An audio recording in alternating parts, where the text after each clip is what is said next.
SK24 super എക്സ്ക്ലൂസീവിനെ കുറിച്ചാണ് പറയാനുള്ളത്. എന്ന് പറഞ്ഞാൽ മൊത്തം നികുതി വരവ് ശമ്പളത്തിനും പെൻഷനും പലിശയ്ക്കും പോലും തികയാതെ കിടക്കാണ് സംസ്ഥാനം. മൊത്തം വരുമാനം തികയാത്തതിനെ തുടർന്ന് വായ്പ എടുത്ത തുക കൂടി ഉപയോഗിച്ചാണ് ശമ്പളവും പെൻഷനും പലിശയും നൽകിയത്. സംസ്ഥാനം ഇന്ന് ബജറ്റ് അവതരിപ്പിക്കുമ്പോൾ ഈ സാമ്പത്തിക വർഷത്തെ ഇതുവരെയുള്ള കണക്കുകൾ 24 പുറത്തുവിടുകയാണ്. SK പദ്ധതി ചെലവുകൾ 50% പോലും എത്തില്ല എന്നാണ് കണക്കുകൾ കാണിക്കുന്നത്. ദൗർഭാഗ്യകരമാണ്. നമ്മൾ അത് വിശദീകരിക്കുമ്പോൾ മുണ്ട് മുറുക്കിയെടുക്കാൻ AK ആന്റണി പറഞ്ഞ കാലമുണ്ടായിട്ടുണ്ട്. ഇപ്പോൾ അതില്ല എന്നാണ് ധനമന്ത്രി KN ബാലഗോപാൽ സഭയിൽ പറഞ്ഞത്. കേന്ദ്ര നയങ്ങൾ മാത്രമല്ല സംസ്ഥാനത്തിന്റെ പിടിപ്പുകേടുമാണ് പ്രതിസന്ധിക്ക് കാരണം എന്ന് പ്രതിപക്ഷ നേതാവ് VD സതീശൻ പറഞ്ഞ് നമ്മൾ സഭയിൽ കേട്ടു. ഈ സാഹചര്യത്തിൽ പൊടിപ്പും തൊങ്ങലുമില്ലാതെ സത്യം പറയുന്ന കണക്കുകൾ നമ്മൾ പുറത്തുവിടുകയാണ്. ഇതുവരെയുള്ള സംസ്ഥാനത്തിന്റെ വരവും ചെലവും പറയുന്ന അസൽ കണക്കുകളിലേക്ക് SK ഇതിനകത്ത് ഒരു പൊടിപ്പും തൊങ്ങലുമില്ല, ഒരു പക്ക കണക്ക്. പക്ക കണക്ക് SK. അതായത് ബജറ്റിൽ ലക്ഷ്യമിട്ട GST വരുമാനം എത്രയാണ്? 43,383.84 കോടി രൂപയാണ്. ഡിസംബർ വരെ കിട്ടിയത് എത്രയാണ്? 27,285.55 കോടി രൂപ മാത്രമാണ്. അതായത് 62.89% മാത്രമാണ് വരവ്. ജനുവരി, ഫെബ്രുവരി, മാർച്ച് എന്നീ 3 മാസങ്ങൾ കൊണ്ട് 37%-ലധികം പിരിഞ്ഞു കിട്ടാൻ ഇനി പോകുന്നുമില്ല. ജനുവരിയിലെ കച്ചവടം കഴിഞ്ഞു. എന്തായാലും അതും ഒട്ടും തന്നെ ആശാവഹമല്ല. വ്യാപാരികൾ റിട്ടേണുകൾ നൽകി വരുന്നേ ഉള്ളൂ എന്നതിനാൽ ആ കണക്കിന് ഇനി കാത്തിരിക്കേണ്ടിയും വരും. ഫെബ്രുവരിയിലും മാർച്ചിലും സാധാരണ തന്നെ കച്ചവടം നാമമാത്രമാണ്. ഇനി രണ്ടാമത്തെ കണക്കിലേക്ക് പോയാൽ GSTയിൽ മാത്രമല്ല സ്റ്റാമ്പ് രജിസ്ട്രേഷനും ലക്ഷ്യമിട്ടതിൻ്റെ 66% മാത്രമാണ് നടന്നത്. 6,100 കോടി ലക്ഷ്യമിട്ടതിൽ കിട്ടിയത് 4,050 കോടി മാത്രമാണ്. ഭൂമി കച്ചവടവും കീഴ്പോട്ടേക്കാണ്, താഴോട്ടേക്കാണ്.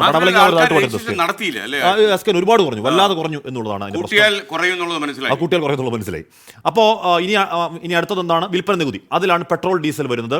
28,645 കോടി ലക്ഷ്യമിട്ടു. കിട്ടിയത് എത്രയാണ്? 18,617 കോടി രൂപ മാത്രം. 64% പരിസരത്ത് അങ്ങനെ വട്ടം ചുറ്റി നിൽക്കുകയാണ്. നമ്മുടെ വണ്ടികൾ പഴയ പോലെ ഓടുന്നില്ല എന്നാണ് അതിൻ്റെ അർത്ഥം. ചരക്ക് നീക്കത്തിലുണ്ടായ കുറവാണ് ഇതിലേക്ക് വിരൽ ചൂണ്ടുന്നത്. ഇനി മദ്യവരുമാനം, അത് പ്രധാന വരുമാനമാണ്. അതിൽ മാത്രമാണ് കേട്ടോ ശേഷിക്കുന്ന 2 മാസം കൊണ്ട് ലക്ഷ്യത്തിന്റെ അടുത്തെങ്കിലും എത്താൻ കഴിയുന്നത്. അപ്പോൾ നമ്മുടെ മദ്യപാനികൾ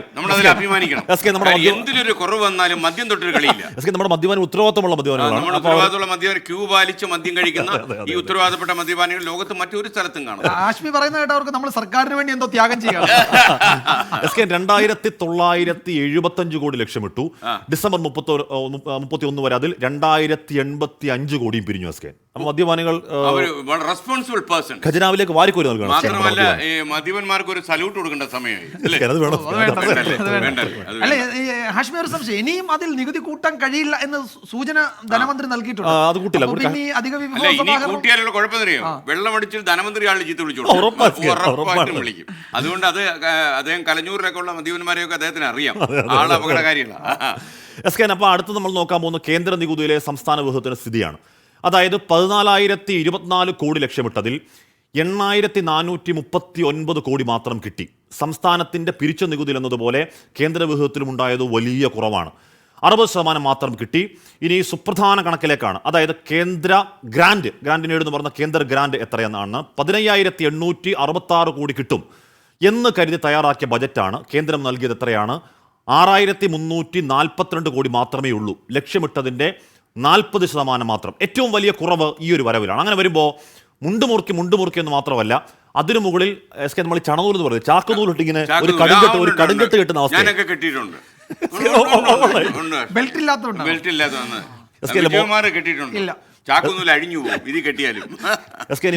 മോഹൻലാൽ എന്താണ് പഴം പഠിപ്പിക്കേണ്ടിരിക്കുന്നു എന്ന് പറയുന്ന ഒരു കടുങ്കെട്ടിരിക്കുന്ന അവസ്ഥ. എന്നാൽ മുണ്ടുപൂർക്കലല്ല, അതിന് മുകളിൽ കൂടെ കെട്ടിയേക്കാണ് ഒരു നിവൃത്തിയില്ലാത്ത അവസ്ഥ. അല്ല, മനുഷ്യരുടെ അവസ്ഥ എങ്ങനെ? അത് കെട്ടിയിരിക്കുന്ന എന്റെ പഴയ ഒരു ഫോട്ടോ ഉണ്ട്, ഞാൻ കാശ്മീർ പിന്നെ കാണിക്കാം. അപ്പോൾ പിന്നെ ഇതുവരെ എങ്ങനെ കാര്യം നടന്നു എന്നോട് നമുക്കറിയണം. അതിനുള്ള ഉത്തരം വരികയാണ്. കഴിഞ്ഞ വർഷം ഇതേ സമയത്ത് 23,825 കോടി രൂപയായിരുന്നു വായ്പയെങ്കിൽ ഈ വർഷം അത് 32,525 കോടിയായി കഴിഞ്ഞു. വർധന 36% റോക്കറ്റ് പോലെ മേപ്പെട്ടേക്കാണ്. ഇനി കാര്യമായി കടമെടുക്കാൻ കഴിയുകയില്ല. അപ്പോൾ ഇതുവരെ നടന്ന ചെലവുകൾ എന്തൊക്കെയാണ് നമ്മൾ നോക്കുന്നത്. പലിശ ഇനത്തിൽ 6% വർധനവോടെ 16,898.79 കോടി നൽകി കഴിഞ്ഞു. ശമ്പള ഇനത്തിൽ 30,162.98 കോടി, പെൻഷനായി 20,202.13 കോടി. ഈ 3 ഇനത്തിൽ മാത്രമുള്ള, ഈ പറയുന്ന 3 ഇനത്തിൽ മാത്രമുള്ള ചെലവ് 67,233.9 കോടി രൂപയാണ്. അപ്പോൾ ഈ 3 ഇനത്തിനും കൂടി നികുതി വരുമാനം തികഞ്ഞോ? നികുതി വരുമാനം 65,956 കോടി മാത്രമായിരുന്നപ്പോൾ ശമ്പളത്തിനും പെൻഷനും പലിശയ്ക്കുമായി ചെലവഴിച്ചത് 67,233.91 കോടി രൂപ. അന്തരം അന്തരം ഉണ്ട് അവിടെ. കടം വാങ്ങി ശമ്പളവും പെൻഷനും പലിശയും കൊടുക്കേണ്ടി വന്നതിനാൽ കാര്യം വ്യക്തമാണ്. അതീവ ഗുരുതരമാണ് സാഹചര്യം. നാടിന്റെ മുന്നോട്ടു പോക്കിനുള്ള ഒരു പദ്ധതിയും നടപ്പാക്കാൻ കഴിഞ്ഞിട്ടില്ല. ഇനിയുള്ള 2 മാസവും ശമ്പളവും പെൻഷനും അല്ലാതെ ഒരു ചെലവും നടക്കാൻ സാധ്യതയുമില്ല. പലിശ കൊടുക്കണമെങ്കിൽ കൂടുതൽ വായ്പ വേണം.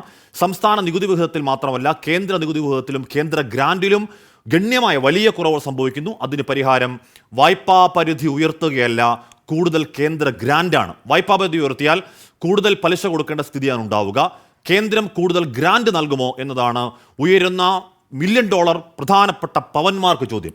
ഓക്കെ ആഷ്മി, എനിക്ക് തോന്നുന്നത് ഈ യഥാർത്ഥത്തിൽ ആൾക്കാർ വലിയ ബുദ്ധിമുട്ടാണ്. ഇപ്പം നമ്മുടെ ഇപ്പോൾ ഈ മാർക്കറ്റിൽ ഫണ്ട് ഫ്ലോ കുറഞ്ഞതിന് ശേഷം ഈ മുടിവെട്ട് കടയിൽ പോലും ആളില്ല. വലിയ യഥാർത്ഥത്തിൽ ഈ അടുത്തിടയ്ക്ക് വിജയകുമാർ നമ്മൾ പ്രേക്ഷകർക്ക് കേൾക്കുന്ന സമയത്ത് അതൊരു പ്രത്യേക അറിയിപ്പായിരിക്കും. ഞാൻ ഈ ഇന്ത്യയിൽ അറിയപ്പെടുന്ന ഒരു ജെട്ടി ബ്രാൻഡിൽ ഒരു മാർക്കറ്റിംഗ് ഹെഡിനെ കണ്ടു. അപ്പോൾ അയാൾ ഇന്ത്യൻ സംഭവ വ്യവസ്ഥ അയാൾ ഈ ജെട്ടിയുടെ വിൽപ്പനയിലൂടെ നോക്കിക്കാണുന്നത് വളരെ സ്പെഷ്യലായിട്ട്. ഒരുപക്ഷെ ഒരു എക്കണോമിസ്റ്റിനും കാണാൻ കഴിയാത്ത. അപ്പോൾ അയാൾ പറയുന്നു, ഇങ്ങനെയുള്ള ഈ അണ്ടർ ഗാർമെൻസിൻ്റെ വില കുറഞ്ഞു കഴിഞ്ഞാൽ മാർക്കറ്റിൽ മണി ഫ്ലോ കുറവാണ്, ജനങ്ങൾ ബുദ്ധിമുട്ടുകയാണെന്നാണ്. അപ്പോൾ അവരുടെ ഈ കമ്പനിക്ക് ഏതാണ്ട് സെയിൽസിൽ 250 കോടി കുറഞ്ഞിട്ടുണ്ടെന്നാണ് പറയുന്നത്. അതുകൊണ്ട് തന്നെ നമ്മുടെ കേരളത്തിലെയും ഇന്ത്യയിലെയും സമ്പദ് വ്യവസ്ഥ വളരെ ബുദ്ധിമുട്ടിലൂടെ നീങ്ങുന്നുവെന്നാണ് അദ്ദേഹത്തിന്റെ തിയറി. വല്ലാത്തൊരു നിർണായകം വെളിപ്പെടുത്തില്ല. തിയറി ഓഫ് ജെട്ടി എന്ന് വേണേൽ പേരിട്ട് നമുക്ക് ലോകപ്രശസ്ത. കാരണം അത് ഒരു നല്ല വെളിപ്പെടുത്തലാണ് അല്ലേ എന്താണെന്ന് പറയും. അപ്പൊ ആൾക്കാർക്ക് വേറെ തോന്നരുത്. കാരണം അതൊരു വളരെ നമ്മൾ ഉപയോഗിക്കുന്ന ഒരു സാധനമാണ്. സാധാരണ പൈസ ഇല്ലെങ്കിൽ നമ്മൾ പുറമേ ഉള്ളതൊക്കെ പുതിയത് വാങ്ങിച്ചിടും, അകമേ ഉള്ളതൊന്നും നമ്മൾ പുതിയത് വാങ്ങത്തില്ല എന്ന് പരോക്ഷമായി അദ്ദേഹം പറയുകയാണ്. അതുകൊണ്ട് നമുക്ക് നമ്മുടെ സമ്പദ് വ്യവസ്ഥ സംരക്ഷിക്കണമെങ്കിൽ നമ്മൾ ആദ്യം വസ്ത്രങ്ങൾ വാങ്ങുന്നത് ഉൾപ്പെടെ കാര്യങ്ങൾ മാറ്റണം. അപ്പോൾ സിംപ്ലി പറഞ്ഞാൽ നമ്മുടെ മാർക്കറ്റിൽ, ഹോട്ടലുകളിൽ ഒരു സ്ഥലത്തും പൈസ ഇല്ലാത്ത കാരണം ബുദ്ധിമുട്ടാണ്. ഇന്നിപ്പോൾ ഈ ബജറ്റ് അവതരിപ്പിക്കുമ്പോൾ മുഴുവൻ പ്രതീക്ഷയും KN ബാലഗോപാലിലാണ്. ഉറപ്പായും.